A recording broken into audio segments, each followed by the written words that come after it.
rumors about the show ending. Do you know anything about that? All the time. We've been ending since like season 6, you know. And at first I was like, yeah, we gotta start packing it up, you know, and don't put anything personal in your dressing rooms, you know, because you gotta take it all. And then every time it happens, then we get picked up for like 5 seasons. Wow. And then we do it again. That is amazing. I want to be like you. What is it like to be an inspiration, a role model to women in the medical field to show we can be bosses and have a space in the medical field? One of the things that has been so satisfying for all of us is I think with such a long-running show, it's so rare. It's kind of, I think the first time this has really happened, that you're seeing women go from being like an intern and like an ingenue, and then you actually get to see them in real time, like coming into their power. Yes. And becoming masters of their field and becoming mentors to the next generation of kind of young interns who are learning. And so you're really seeing the whole arc of a woman's life in a way that I don't think we've seen before in television. And you see that they're multifaceted. You see that they're really great at their jobs, super intelligent, having relationships, juggling children, juggling friendships. And I think it's also just a great way that women are portrayed, not just as sort of a side, but very much in their best lives. Which is necessary, and it's so powerful. Yeah. Do you have a lot of women coming up to you that's a fan of the show that says, you inspired them, you know, and they walked into that type of thing? I think we've all had the experience where we've heard of people that got into the medical industry as women because of the show and feeling like they saw themselves represented on the show. So that's really incredible. Especially because it's been on, so they were watching it when they were, applying to school, and now they're doctors, which is incredible. It's an incredible journey of the 20 years. Yeah. And I do think it's actually moving the needle in terms of what we understand about medicine. You're having so many young people who started watching Grey's Anatomy, and then we're like, oh, I can be a woman surgeon. Exactly. And they're getting involved in medicine, and suddenly they're, for the first time, studying women's bodies in medical science. Like, yes, never did that. We need that, more of that, right? You know what I mean? And we're having some awareness of like fetal maternal mortality in America. And some of that has to be because we have actually people in positions of power in the medical field who are women. And who are having these experiences. And studying women. Yep. Yeah. Camilla, so everyone knows that Grey's Anatomy can get steamy, but what does your husband think? He loves it. You just saw. That was hilarious. A lot of alcohol in the house. No, you know what? The reason he can make fun of it is because he is an actor too, and so he's not really phased. Is it his favorite thing to watch? No, but all the commercials and trailers right now are just of Joe making out with like everybody. So we're like, let's make fun of it a little bit. But no, he's not phased. He's seen a lot of schmooching on the show. That is so funny. I love that clip. That was hilarious. I have to ask this because you play doctors and you do surgeries in there, and I know there's prep work. So what was it like going to your first surgery? Oh, a real life okay, yeah, so like I don't know if you guys, people know this, but Shonda sometimes has us, before we start the show, before we start ever filming, go to a real life surgery. And I thought it was gonna be like, like a paper cut or like a bunion removal, like nothing, no big deal. And I showed up and they had me scrub into triple heart bypass surgery. Same with you. I had, open heart surgery. Open heart. I didn't operate. She's like, you scrubbed in? What? Well, I didn't operate, but I was like, I thought I'd be in the gallery, like in the show how he watched. No, I was by the guy's head. Me too. Yes, like, why? There's like a little step stool. They're like, step on up. You're like, okay. From like an open heart. I hadn't even started the show yet. It's intense, yeah. I was okay. It was the same for you? Same. Shonda sent me, and I was like, oh, that's great. I play a cardiothoracic surgeon. I'm going to see an open heart surgery, and I'm going to be great. And I stepped in there. First of all, I did absolutely freezing in there. Freezing. And I was like, okay, whatever. I'm not going to start complaining because it's cold. They're like, step up, Kim. I'm like, step up. And there's like a little step, and I step up, and I'm above the patient's head. And it is open heart surgery. Yes. I was doing fine until they do the cautery, which is where you can smell the flesh. The flesh burning. But I didn't. I was like, this is like a moment of a lifetime, and I just sort of said, I think I'm just gonna stand against the wall. And I had this crazy hot, like it got so hot for me, and I thought I was gonna black out. So I literally just leaned against the wall for a second. Everyone's like, are you okay? I'm like, yep. I'm good. I'm just like, just don't faint. That makes me nervous just hearing It's it. like, can you imagine being the one to faint in an open heart surgery into the patient? It would be terrible. Don't do that. No, that would be Oh my that would goodness. be terrible. I just want to get inside of your mind. Like, you entertain the world. You've done so many creative things. Starting out, like, did you ever think you would go so far? No. I was a kid in Chicago making up stories in my house and like saying them into my tape recorder, forcing my mother to type them up. Never occurred to me that this would be my life, ever. Oh my goodness, you see the power of the mind and what we can do. I always feel so amazed and so grateful that the thing I love to do, tell stories, is a thing that other people love to watch. It's amazing to me. Wow. I feel so lucky. So you created or produced a handful of shows like Grey's Anatomy, Private Practice, Scandal, How to Get Away with Murder, Station 19, Bridgerton, and Queen Charlotte. I created a lot. I produced a lot. How to Get Away with Murder, I produced. Station 19, I produced. Bridgerton, I produced. Wow. Yeah. Do you have a favorite? Ooh, that's hard to say. I love them all in the midst of writing them, but the one I just finished was Queen Charlotte. So right now, that's my favorite. Okay. Yeah. Okay. Yeah. That is awesome. And do you put yourself in any of the characters at all? I mean, I always used to tell people, if you want to know how I'm feeling, just watch the show. Like, you know what I mean? Just watch the show that week. Everything's going on. But yeah, there's a ton of me. I mean, I have my glass of wine every, night and have a little moment there for myself, my Olivia Pope moment. Okay. Yeah. That's where that comes in at. Now you're going to have me with some wine and pizza, that's for sure. And the characters you depict with just diverse women in this position of leadership, like, I love that because that's so specific to like your style. Like, what inspires that? Wow. I like to make women who are like the women I know. Like the women in the world that I know. I don't know any like quiet, meek, weak women. Right. I know strong, powerful women, and I want to watch that. Yes. And I want to see that on TV, Thank you for giving us that space. Oh. It's so much fun to get to write women like that because, for a long time, I've been doing this for a while, but in the beginning, those women were not on television. Right. And to still have them on television and now have it be like a standard, we understand that those are women, is exciting to me. That's powerful. That is so powerful. And you say you've been doing this a long time. Grey's Anatomy turns 20 years old next year. Yep. Did you anticipate that in the beginning when you wrote it? No, I never thought that Grey's Anatomy would. I was like, we'll make 7 episodes. I'll be real excited. Then I'll sell them out of the back of my car because no one will see them. Like, I really thought it was going to be that. It's amazing to me that audiences and the fans have been there for that many years, for that long, like on the ride. It's crazy. Was it 20 years into Grey's Anatomy? 20 seasons. This will be 20 seasons. 20 seasons. Yeah. Thank you. Oh my God. What is the new season like? What is it about? Well, we got to keep Ziploc bags on that. But we thought we'd try. What I can tell you is that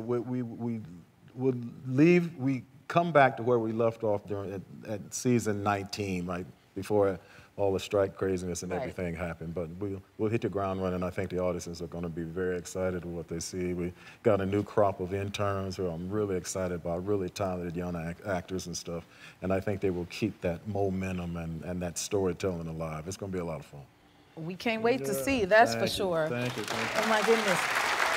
And then you had a mini Grey's Anatomy reunion at the Emmys. Oh yeah, we had one, and myself and Ellen Pompeo and Chandra Wilson, and they got Katie Heigl back and Justin Chambers. And it was like a mini reunion. We had a blast. We presented in the category for Best Supporting Actor in an anthology or a movie, and it was a lot of fun being with them again. Yeah, for sure. That's amazing. And you've been doing Grey's Anatomy for 14 years. Yes, I have. And then I heard, that's amazing. But I heard you still haven't decorated your trailer. Why not? But I've got this superstition that if I get too comfortable, like some of the actors in the show, they've decorated, they've had like, they've feng shuied their trailers, they've painted them, they've moved all the stuff in. That would be me. I've got this thing, superstitious thing, if I get too comfortable, if I suddenly move all this stuff in, I'm gonna get fired. So I've literally got like one throw pillow and a sleeping bag in my trailer for 14 years. Okay, that's interesting. Okay, and then you have a crush on your co-star. Please tell me about that. You don't want to talk about it? No, it's fine. You got to tell me something. I want to hear this. The other reason I wanted to become an actor when I was a kid was watching the TV show Fame. I'm sure you all remember Fame. And there she is. And I used to sit in my bedroom with a little black and white TV and watch Fame and just think, wow. And there was the lead choreographer was Miss Debbie Allen. Debbie Allen. And I had a big crush. And now I work with Debbie Allen. She's our main producer. So I never told her tell her? For years that I had a crush on her. Do you think you ever will tell her? I think I'm telling her right now. You know what? Debbie Allen, he has a crush. Y'all heard it here first. You've been a part of Grey's Anatomy for what? It's been 19 seasons? 19, I know, right? Well, I came in season 7 when I started directing, and I was having such a good time. And Shonda Rhimes realized that I brought an energy to the set. I mean, Patrick Dempsey was running around kicking, talking about Fame, and people were laughing, and we got out early, we had a good time. So then it was just a few years later that she asked me to become the executive producing director. That is amazing. And then I became the person in charge of hiring all the directors and working so closely with our showrunner, Miss Krista Vernoff, who's brilliant, and hiring a crew, and the first women. I made it my mission to hire 50% female directors, and this was before the Me Too of it all. This was because, as a young woman, I was always by myself. There was no one to look up to. Right. There was no other woman in the room, and I said, you know, it's time. You know, when you get there, if you can do anything, is you can bring people with you. Right. How about that? And you do that. Yeah. You do that. She does that for the babies and all. Yeah. That is amazing. Okay, so you act and you direct on the show. Yeah. Like, how do you prepare when you are going to direct? Ooh, it's a lot. I have to learn those words because medical language is complex.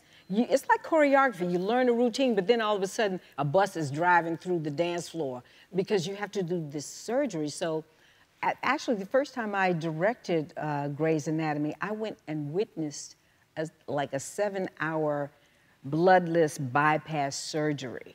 To prep?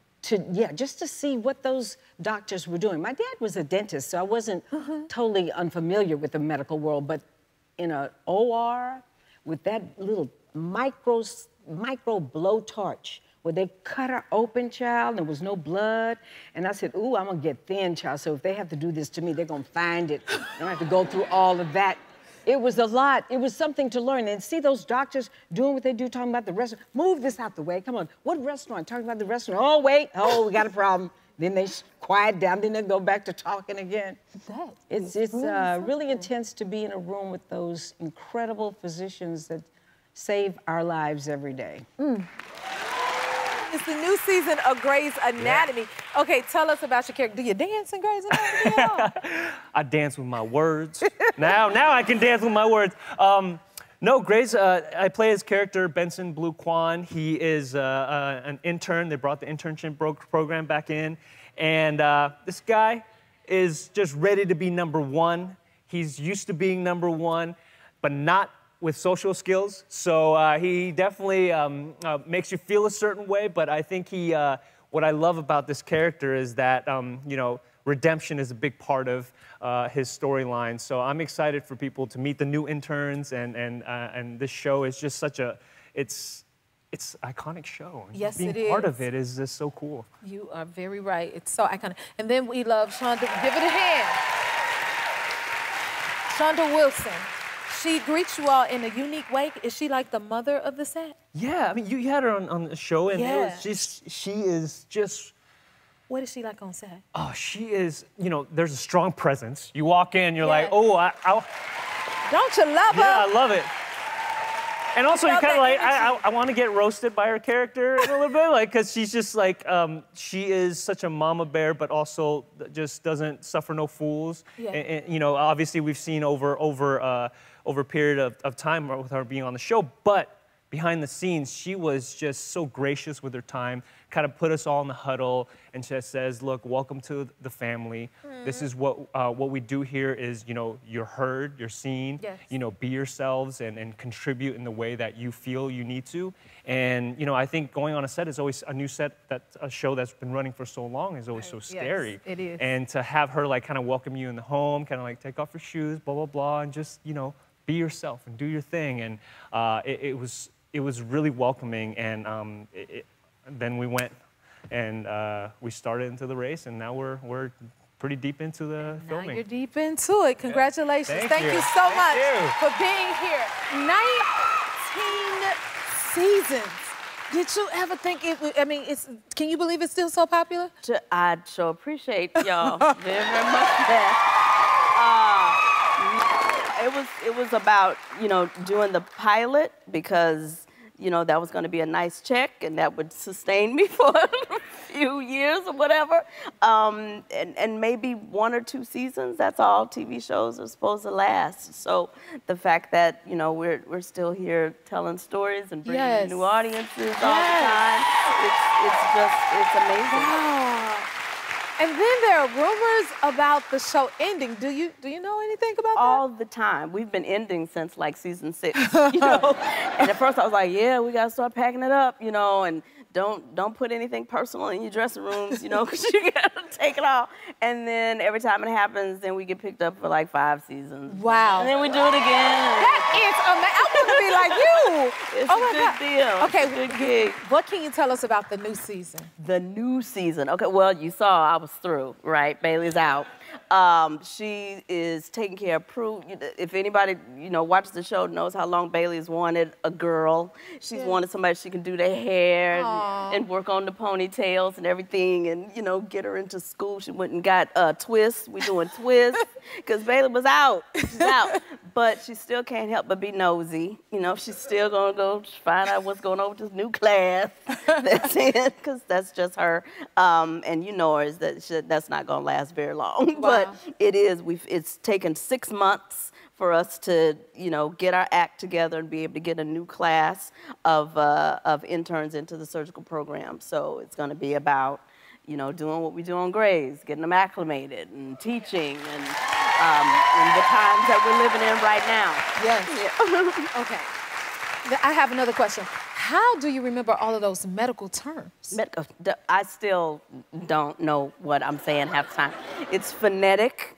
I have to play word games with myself. But let me tell you, so the first time I knew that this was going to be a trip was because I'm from Houston, Texas, and I had a piece of dialogue that said some kind of line in reference to the ambulance. And so when I got to it, I would just say, you know, I have to go out to the ambulance. And then they would say, cut. And I was like, what? I said, do that again. And come back in, and I say, I'm going to the ambulance. Cut. So the script supervisor was coming in. Nicole Rubio, she was the script supervisor at the time. She was like, read this word. I'm like, what? I said it, ambulance. What's the problem? And it took a while for me to understand that that was ambulance. And I still have to, you know, but I play games to myself. Like in internal medicine, we do anastomosis a lot. And I couldn't say anastomosis, but Linda Klein, our medical director, said, think of Nasty Moses. I never forget it. I never forget it. I can always say anastomosis because of Nasty Moses. That is so hilarious. That kind of stuff. Oh my God, that is so funny. If you like this video, smash that like button and subscribe to the Jennifer Hudson Show YouTube channel. Check your local listings or visit jenniferhudsonshow.com to see when you can watch full episodes in your area. And don't forget to sign up for the newsletter.